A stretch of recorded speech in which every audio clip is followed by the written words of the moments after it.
संचारबंदी के कारण स्कूल कॉलेज के विद्यार्थियों का बहुत ज़्यादा नुकसान हो गया। ऑनलाइन शिक्षा जारी है लेकिन सभी विद्यार्थियों को इसका लाभ नहीं हो रहा है। पालक वर्ग स्कूल फीस से चिंतित है। इस विषय पर समानंद तिवारी की सबसे पहले मैं आपके सभी दर्शकों को नमस्कार कहता हूं। जैसा कि आपने पूछा है कि लॉकडाउन के दरमियान बच्चे और स्कूलों के बीच में क्या सामंजस्य रहा। सबसे पहली बात मैं स्पष्ट कर देना चाहता हूं कि एक हवा खड़ा कर दिया गया है कि बच्चों का बहुत शैक्षणिक नुकसान हुआ है, फिजिकल स्कूल नहीं होने के कारण नुकसान हुआ है। ऐसा कुछ भी नहीं है, क्योंकि 15 मार्च तक नियमित विद्यालय हमारे चले हैं। 100% सिलेबस कंप्लीट हो गया था और उसके बाद में जो 10 दिन होते हैं वो रिवीजन के ही होते हैं, जिसे हम पुनरावृत्ति कहते हैं। और उस 10 दिन में हमने भरपूर रिवीजन ऑनलाइन व्हाट्सएप के माध्यम से करवाया है। हम इस प्रतीक्षा में थे कि सरकार जल्द ही परीक्षा की तिथि घोषित करेगी, लेकिन उसने नहीं की। लेकिन इसके बावजूद हमने व्हाट्सएप के माध्यम से बच्चों को वर्कशीट दी है और जैसा उनको टाइम मिला है उस अनुसार उन्होंने उन वर्कशीट को सॉल्व भी किया है। इस तरह से पिछले जो दिन गए उनमें नुकसान नहीं हुआ, लेकिन आने वाले दिनों में यदि एजुकेशन प्रोसेस स्टार्ट नहीं होती है या ये डिले होती है तो बच्चों का शैक्षणिक नुकसान हो सकता है। तो सीधा करना चाहते हैं। कुछ ऐसे तत्व होते हैं जो मौके का फ़ायदा उठाना चाहते हैं, ऐसे लोग आ गए हैं। हाँ, प्रत्येक पालक की स्थिति फीस भरने की नहीं है। इस पे स्कूल सिर्फ रिमाइंडर भेज रहे हैं। एक भी शिकायत ऐसी नहीं आई है कि स्कूलों ने पालकों पे दबाव बनाया है। मैसेज भेजना ये रेगुलर प्रोसेस है। टीचिंग स्टाफ ये पूरा साल भर का होता है। ईयर एंडिंग में ज़्यादा फीस आती है। लॉकडाउन के कारण फीस आने का प्रतिशत कम हुआ और इस कारण से मैसेज भेजना ये एक रेगुलर प्रोसेस है। लेकिन उसको यदि अदर वे में लिया जा रहा है तो मैं समझता हूँ ये गलत है। किसी भी दुकान से भी आप सामान ले रहे हैं तो आपके उस किसी भी सामान के बदले में आपको पैसा देना अनिवार्य है। ये सीधी सी बात है। आज आप पैसा नहीं देंगे, कल देंगे। सरकार ने भी पैसा नहीं लेना ऐसा नहीं कहा है। सरकार का जो सर्कुलर है उसमें स्पष्ट रूप से लिखा हुआ है कि हालातों को देखकर पालकों को समय सीमा दी जाए, और स्कूल प्रेशराइज नहीं कर रहे हैं। कुछ स्कूल के प्रति पालकों के मन में कुछ ऐसी बातें होती है जिनके कारण कुछ इशू बड़े बन जाते हैं, लेकिन नागपुर शहर में ये बिल्कुल उंगली पे गिनने चुनने लायक इशू है। हाँ, जो CBSE स्कूल्स है वहाँ पे बड़े प्रमाण पे ऐसी एक शिकायत आई, एक वीडियो भी वायरल हुआ था कि जिसमें स्कूल के द्वारा पुस्तकें बेची जा रही थी।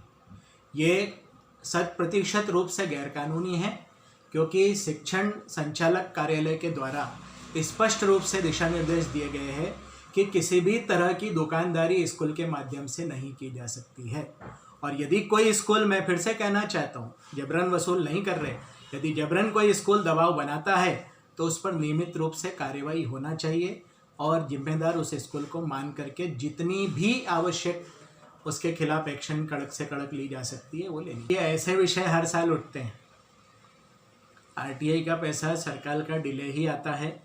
हर साल पैसा निकले इसलिए संचालक धमकी देते हैं, लेकिन पैसा नहीं आता है। उसके बावजूद भी RTI की एडमिशन प्रोसेस में भी सारे स्कूल सम्मिलित होते हैं और आगे भी बढ़ते हैं। वर्तमान जो दौर है उसमें आर्थिक कठिनाई स्कूल संचालकों की ज़्यादा है, तो सरकार ने उसको मदद करना चाहिए उनको, मुझे ऐसा लगता है। लेकिन मदद भी नहीं की गई तो भी स्कूल बंद हो जाएंगे, इतनी दयनीय स्थिति भी किसी स्कूल की नहीं है। ये मेरा व्यक्तिगत मत है। बारे में कुछ स्पष्ट रूप से मुझे जानकारी प्राप्त हो। आप कह रहे यदि इस बात में सच्चाई होगी तो ये बहुत ही दयनीय स्थिति है, क्योंकि पालकों के ऊपर पहले ही उनके काम धंधे नहीं है और उन पे अच्छी क्वालिटी का मोबाइल लेकर के दबाव डालना, ये बिल्कुल रूप से इसमें कहीं भी मानवता का दृष्टिकोण मुझे दिखाई नहीं देता। उन्हें संस्था चालक नहीं कहा जा सकता, फिर तो दुकानदार ही कहा जाएगा, ऐसा मेरा स्पष्ट कहना है। जैसा इसमें दो चीज़ें हैं। यदि ऑनलाइन एजुकेशन के जो प्लेटफॉर्म है जिन स्कूल में स्थापित है उसके माध्यम से जाए तो उस प्लेटफॉर्म के अलावा दूसरी जगह बच्चे का ध्यान नहीं भटकेगा। लेकिन जो सरकारी और जो अनुदानित विद्यालय हैं, इन विद्यालयों के विद्यार्थियों की ऐसी हालत नहीं है कि वो प्लेटफॉर्म स्थापित कर सके और उसके माध्यम से लोगों तक पहुंचाए। तो ये स्कूलों ने क्या किया है, व्हाट्सएप ग्रुप बना करके सोशल मीडिया के माध्यम से वो टीचर्स के वीडियो डाल रहे हैं। लेकिन ये जो प्रोसेस है, इसमें वो संभावना है जो आप बोल रहे हैं कि विद्यार्थी का मन भटकेगा, और इसमें भी सरकार के स्पष्ट दिशा निर्देश होना चाहिए कि एक दिन में बच्चे की ऑनलाइन कितने घंटे की क्लास हो। यदि जब तक इस पे प्रतिबंध नहीं लगा जाएगा तब तक बच्चों का नुकसान ही होना है, उनकी आंखें भी खराब होगी, दूसरे हेल्थ प्रॉब्लम आएंगे उनके, और एक नियमित समय तक ही बच्चे का पढ़ाई में मन लगेगा, उसके बाद निश्चित रूप से वो दूसरी एक गतिविधि करेगा। इसलिए एक समय सीमा गाइडलाइंस यदि सरकार तय करे तो उस फ्रेम में जाकर के व्हाट्सएप जैसे प्लेटफॉर्म के माध्यम से भी ये शिक्षा होती है।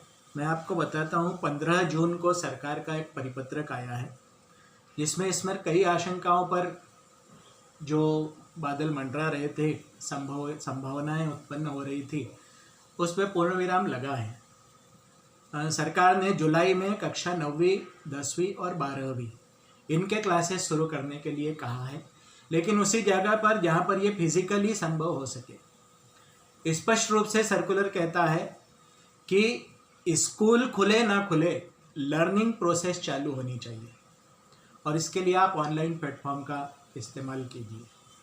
तो कक्षा 9वीं, 10वीं और 12वीं के स्कूल्स जो है वो जुलाई से खुलेंगे। उसके बाद कक्षा 6वीं से 8वीं इनके स्कूल खुलने की तारीख उन्होंने अगस्त में, अभी तारीख नहीं दी है, लेकिन अगस्त में खुलेंगे, ऐसा सर्कुलर में स्पष्ट रूप से लिखा है। और उसके बाद हालात सुधरने पर छोटे बच्चों के प्राइमरी के स्कूल खुलेंगे। ऐसी 3 तारीखें जिसमें कक्षा 9वीं, 10वीं और 12वीं जुलाई में, कक्षा 6वीं से 8वीं ये अगस्त में, और सितंबर माह से 1 से 5वीं तक के विद्यालय खोलने की सरकार की नीति है। लेकिन इसमें सरकार ने दबाव नहीं डाला है। जैसे मैं नागपुर की बात करूंगा, मेरे विद्यार्थी जो है, मैं अपने विद्यालय का आपको उदाहरण देना चाहता हूँ। सतरंजीपुरा कंटेनमेंट जोन है, उसके बाद में हमारा गोलीबार चौक कंटेनमेंट जोन है, उसके बाद में भालदारपुरा कंटेनमेंट जोन है, हंसापुरी कंटेनमेंट जोन है। यहाँ सभी जगह के बहुत भारी संख्या में बंगाली पंजा के बच्चे मेरे स्कूल में आते हैं, वो कंटेनमेंट जोन है।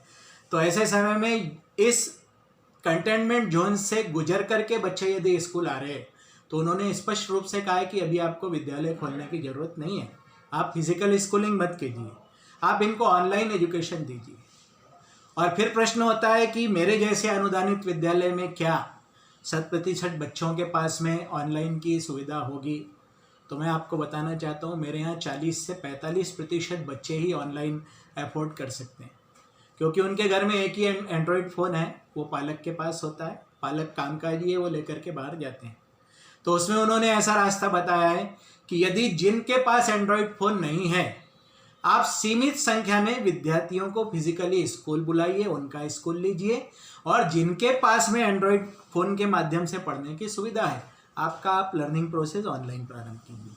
तो इस तरीके से 2 है। मैं एक उदाहरण आप लोगों के सामने उद्धृत करना चाहता हूँ कि हमारी समस्याएं हैं, हम सरकार से अपेक्षा कर रहे हैं।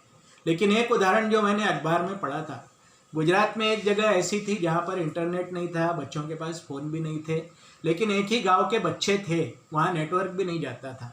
तो वो स्कूल के प्रिंसिपल ने ये जुगत लगाई कि वहाँ पर लाउड स्पीकर के माध्यम से उसने रिवीजन करवा के लिया। यदि हमारे बल्क में बच्चे किसी एक स्थान विशेष से आते हैं तो ये भी हमारे पास एक ऑप्शन होता है कि महानगर पालिका के जो समाज भवन है या वो इलाके में जो भी ओपन गार्डन वगैरह हो सकते हैं, वहाँ पे हम समाज सेवी संस्थाओं के माध्यम से साउंड सिस्टम की सुविधा उपलब्ध करवाएं और उन बच्चों की लर्निंग प्रोसेस शुरू करवाएं। तो इस तरीके से मेरा स्पष्ट कहना है कि हाथ पे हाथ धरे रखने से कुछ नहीं होगा, हमें नीति नियमों का पालन करना है। जैसी स्थितियां हैं, हमारे यहाँ पर भी अभी पहले जो है डबलिंग रेट 15 दिन में था, अभी 1 हफ्ते में हो गया है। तो ऐसी स्थिति में फिजिकल स्कूल चालू हो गए मुझे नहीं लगता है, लेकिन जुलाई से हमें सभी विद्यालयों ने जितनी संभव हो कोशिश करना चाहिए कि ऑनलाइन एजुकेशन हमने प्रारंभ कर देना चाहिए।